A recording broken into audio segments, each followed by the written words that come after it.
हमारा एहसान नहीं बल्कि बदला चुकाना है।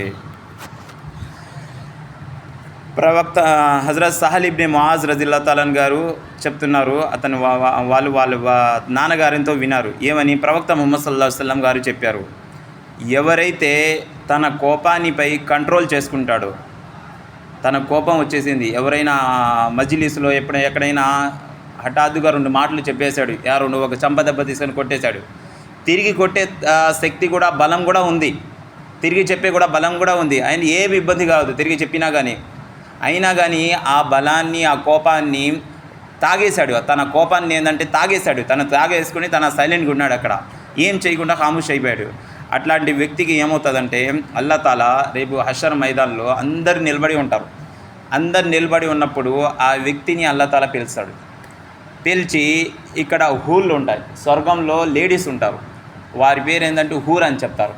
ఆ హూర్ మొత్తం నిలబడి ఉండేటప్పుడు అల్లాహ్ తాలా పిలిచి అతనికి ఇఖ్తియార్ ఇస్తాడు. అతనికి ఏం చెప్తాడంటే, ఇక్కడి నుంచి ఏ ఊరు కావాలంటే ఆ ఊరు తీసుకో అని చెప్పి.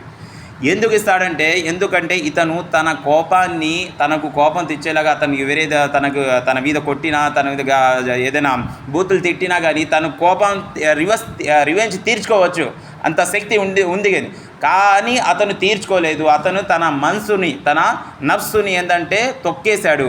ఎందుకంటే నేను కోపం తిరిగి అతని మీద చంపదెబ్బ నేను కొడితే అతనికి బేఇజ్జతి అవుతుంది, అతనికి అవమానం అవుతుంది అని చెప్పి అతని మీద రివెంజ్ తీర్చుకోకుండా అతను తన కోపాన్ని లోపల నుంచే తాగేశాడు. ఒకటి, జనాలందరి ముందు పిలుస్తాడు. ఎందుకంటే ఆ టైంలో ఏంటంటే ఎవరికి షోహరత్ అంటే గొప్పతనాలు అనేది ఉండవు.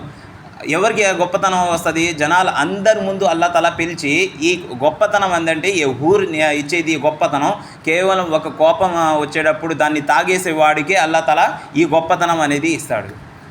అసలు ఇది ఎంత పెద్ద విషయం అంటే